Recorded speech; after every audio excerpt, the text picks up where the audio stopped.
Il y a la fragilité qu'on ne peut pas cacher, qui était un peu ce qui était représenté ce soir, et la fragilité qu'on cache tous. Moi, elle m'a aidé à faire tomber plein de murs que je m'étais construit tout seul ou que le monde dans lequel on est m'avait construit. Ils l'ont dit en présentant ce festival, en fait, on est dans un monde de compétition, de course au plus fort, au plus en vue. Les aciers, par exemple, le carbure, c'est très dur, c'est le métal le plus dur, mais le plus fragile.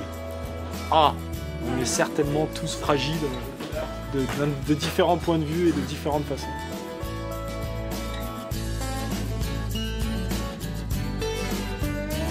Bienvenue au festival des fragilités à Fort-Barreau. Il a été monté un peu autour de 2 spectacles qui racontent, qui parlent de fragilité humaine. Et donc on a monté 4 jours avec sur chaque jour des thèmes différents.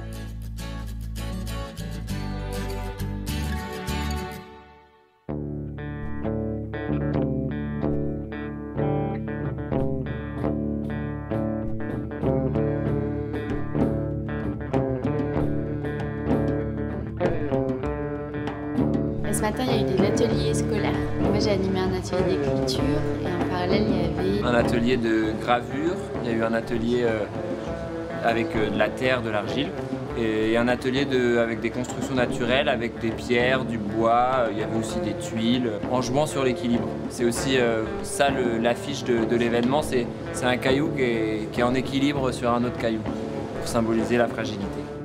Moi, je pense que la fragilité, on en a tous une. Parce qu'on peut tous avoir un petit handicap, une petite maladie, ça arrive.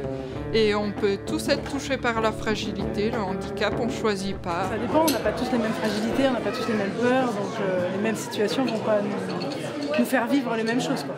se raconter sur scène, c'est déjà un peu s'exposer en fait, être vulnérable et dire bah voilà, regardez en fait, moi c'est ça aussi. Et là j'ai la trouille d'être devant vous parce que je vais porter une parole qui est intime. J'aimerais, je crois, j'aimerais que ça apporte ça.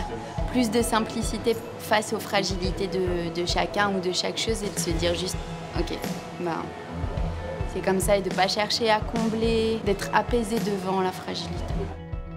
La vie, c'est merveilleux, quoi. Faut pas se laisser démonter, quoi.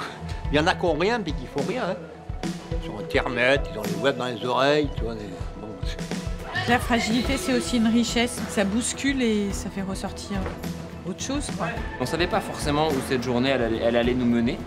Et en fait, au final, ça donne une soirée hyper riche, moi j'ai vu des gens pleurer à la fin, hyper touchés par ce qu'on a vécu ensemble. Et donc ce soir, ça va être autour de Osons la rencontre avec la dernière du Pays d'Igor de la compagnie Le Puy. Moi j'ai trouvé ça très beau, très poétique surtout. Pour eux, c'est un spectacle qui est, bon, comme tous les bons spectacles, comme tous les bons récits, ça part de choses très intimes, très profondes. C'était assez incroyable de savoir que c'était la 25e année où il le jouait et que du coup il a évolué, je pense, en même temps que leur fils a grandi aussi. Très touchant, ça m'a beaucoup plu. C'était que du positif et aucune dramatisation et c'était le fin mot de l'histoire, c'était aimez-vous les uns les autres, ça c'était chouette. Je souhaite que le monde parle à toutes les personnes handicapées telles qu'ils soient, même si ça se voit, parce que c'est des personnes très très intéressantes. Voilà, ça aussi c'est dans la Bible, quoi. Celui qui s'élève, il sera rabaissé, et puis celui qui se rabaisse de lui-même, on risque de lui dire viens, non, vas-y, tu n'hésites pas, tu es beau, tu es grand toi aussi. Quand il lui trouve un métier en fait à Igor, c'est d'être un éveilleur de cœur, alors que on pourrait croire au début qu'il ne peut rien faire. 1, 2, 3.